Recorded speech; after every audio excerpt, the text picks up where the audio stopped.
ನಮಸ್ಕಾರ, ನೀವು ನೋಡುತ್ತಿರುವುದು ಹಾಯ್ ಮೈಸೂರು ಕನ್ನಡ ನ್ಯೂಸ್. ಐತಿಹಾಸಿಕ ಸ್ಥಳ ತಲಕಾಡಿನ ನೆಲದಲ್ಲಿ ಹೊಸ ಮಾಧ್ಯಮ ಯುಗಕ್ಕೆ ಚಾಲನೆ ದೊರೆತಿದೆ. ಜನಪರ, ಸತ್ಯನಿಷ್ಠ ಹಾಗೂ ನಿಷ್ಪಕ್ಷಪಾತ ಸುದ್ದಿಗಳನ್ನು ಜನರಿಗೆ ತಲುಪಿಸುವ ಸಂಕಲ್ಪದೊಂದಿಗೆ hi Mysuru Kannada news channel ಅಧಿಕೃತವಾಗಿ ಉದ್ಘಾಟನೆಯಾಗಿದೆ. ತಲಕಾಡಿನ ಹಳೆ ಬೀದಿಯ ಕೀರ್ತಿನಾರಾಯಣ ಸ್ವಾಮಿ ದೇವಾಲಯದ ಪಕ್ಕದಲ್ಲಿ ನಡೆದ ಭವ್ಯ ಸಮಾರಂಭದಲ್ಲಿ ಶ್ರೀ ಶ್ರೀ ಗೋವಿಂದಾನಂದ ಸರಸ್ವತಿ ಸ್ವಾಮೀಜಿ ದೀಪ ಬೆಳಗುವ ಮೂಲಕ ಚಾನೆಲ್ಗೆ ಚಾಲನೆ ನೀಡಿ ಆಶೀರ್ವದಿಸಿದರು. ಮಾಧ್ಯಮಗಳು ಹಣದ ಹಿಂದೆ ಓಡದೆ ಸಾಮಾನ್ಯ ಜನರ ಧ್ವನಿಯಾಗಬೇಕು ಎಂದು ಸ್ವಾಮೀಜಿ ನೀಡಿದ ಸಂದೇಶ ಕಾರ್ಯಕ್ರಮದ ಪ್ರಮುಖ ಆಕರ್ಷಣೆಯಾಯಿತು. ಜೂನ್ 7ರಂದು ತಿ ನರಸೀಪುರ ತಾಲೂಕಿನ ತಲಕಾಡಿನ ಹಳೆ ಬೀದಿಯಲ್ಲಿ ಕೀರ್ತಿನಾರಾಯಣ ಸ್ವಾಮಿ ದೇವಾಲಯದ ಸಮೀಪ hi Mysuru Kannada news channel ಉದ್ಘಾಟನಾ ಸಮಾರಂಭ ಅದ್ದೂರಿಯಾಗಿ ನಡೆಯಿತು. ಬಾಲಕೃಷ್ಣಾನಂದ ಮಠದ ಪೀಠಾಧ್ಯಕ್ಷರಾದ ಶ್ರೀ ಶ್ರೀ ಗೋವಿಂದಾನಂದ ಸರಸ್ವತಿ ಸ್ವಾಮೀಜಿ ದೀಪ ಬೆಳಗುವ ಮೂಲಕ ಚಾನೆಲ್ಗೆ ಅಧಿಕೃತ ಚಾಲನೆ ನೀಡಿದರು. ಬಳಿಕ ಆಶೀರ್ವಚನ ನೀಡಿದ ಸ್ವಾಮೀಜಿಗಳು ಮಾಧ್ಯಮದ ಮಹತ್ವ ಹಾಗೂ ಸಾಮಾಜಿಕ ಜವಾಬ್ದಾರಿಯ ಕುರಿತು ಹೃದಯಸ್ಪರ್ಶಿ ಮಾತುಗಳನ್ನಾಡಿದರು. ಇಂದು ನಾವು hi Mysuru Kannada news channel ಉದ್ಘಾಟಿಸಿದ್ದೇವೆ. ಇದು ಕೇವಲ ಒಂದು ಮಾಧ್ಯಮ ಸಂಸ್ಥೆಯಲ್ಲ, ಸಮಾಜಕ್ಕೆ ದಾರಿದೀಪವಾಗಬೇಕಾದ ಜವಾಬ್ದಾರಿಯ ವೇದಿಕೆ. ಇಂದಿನ ಕೆಲ ಮಾಧ್ಯಮಗಳು ಹಣ ಮತ್ತು ಪ್ರಭಾವಿಗಳ ಹಿಂದೆ ಸಾಗುತ್ತಿವೆ. ಆದರೆ ನಿಜವಾದ ಮಾಧ್ಯಮ ಎಂದರೆ ಸಮಾಜದ ಕೊನೆಯ ವ್ಯಕ್ತಿಯ ಧ್ವನಿಯನ್ನ ಬೆಳಕಿಗೆ ತರುವುದು.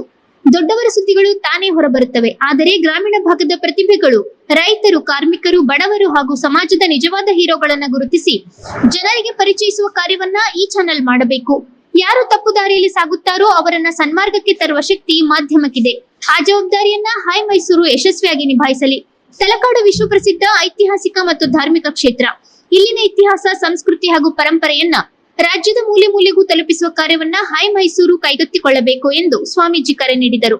ನಮ್ಮ ಮಠಕ್ಕೆ ಕಾಶಿಯಂತಹ ದೂರದ ಪ್ರದೇಶಗಳಿಂದಲೂ ಮಕ್ಕಳು ವಿದ್ಯಾಭ್ಯಾಸಕ್ಕೆ ಬರುತ್ತಿದ್ದಾರೆ. ಆದರೆ ನಮ್ಮ ತಲಕಾಡಿನ ಮಹತ್ವವನ್ನ ನಾವು ಇನ್ನಷ್ಟು ಜನರಿಗೆ ತಿಳಿಸಬೇಕಿದೆ.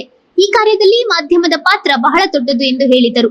ಈ ಸಂದರ್ಭದಲ್ಲಿ ಕುಕ್ಕೂರು ಗಣೇಶ್, ಮಾಜಿ ತಾಲೂಕು ಪಂಚಾಯಿತಿ ಸದಸ್ಯರು, ಕೆ ರಾಜು, ದಲಿತ ಸಂಘರ್ಷ ಸಮಿತಿ ತಾಲೂಕು ಸಂಚಾಲಕರು, ಉಮಾಪತಿ, ಗ್ರಾಮ ಪಂಚಾಯಿತಿ ಮಾಜಿ ಸದಸ್ಯರು, ಶೋಭಾ ಮಲ್ಲಾಣಿ, ತಲಕಾಡು ಗ್ರಾಮ ಪಂಚಾಯಿತಿ ಮಾಜಿ ಅಧ್ಯಕ್ಷರು, ವಿಶ್ವ ಕರಾಟೆ ಹಾಗೂ ಕಿಕ್ ಬಾಕ್ಸಿಂಗ್ ಸ್ಪರ್ಧೆಗೆ ಆಯ್ಕೆಯಾಗಿರುವ ಕುಕ್ಕೂರು ಗ್ರಾಮದ ಪ್ರತಿಭಾವಂತ ಕ್ರೀಡಾಪಟು ನಯನ, ಮೈಸೂರು ವಿಶ್ವವಿದ್ಯಾನಿಲಯದ ಅತಿಥಿ ಉಪನ್ಯಾಸಕರಾದ ಮನೋಜ್, ಕನ್ನಡ ಸಾಹಿತ್ಯ ಪರಿಷತ್ ಅಧ್ಯಕ್ಷ ವೆಂಕಟೇಶ್, ನಿವೃತ್ತ ಬ್ಯಾಂಕ್ ಅಧಿಕಾರಿ ಶ್ರೀನಿವಾಸರಾವ್, ಒಕ್ಕಲಿಗರ ಯಜಮಾನ ಶಿವಕುಮಾರ್, ಕಾಂಗ್ರೆಸ್ ಕಾರ್ಯಕರ್ತ ರಮೇಶ್ ಸೇರಿದಂತೆ ಅನೇಕ ಗಣ್ಯರು ಹಾಗೂ ಸಾರ್ವಜನಿಕರು ಭಾಗವಹಿಸಿ ಹಾಯ್ ಮೈಸೂರು ಕನ್ನಡ ನ್ಯೂಸ್ ತಂಡಕ್ಕೆ ಶುಭ ಹಾರೈಸಿದರು.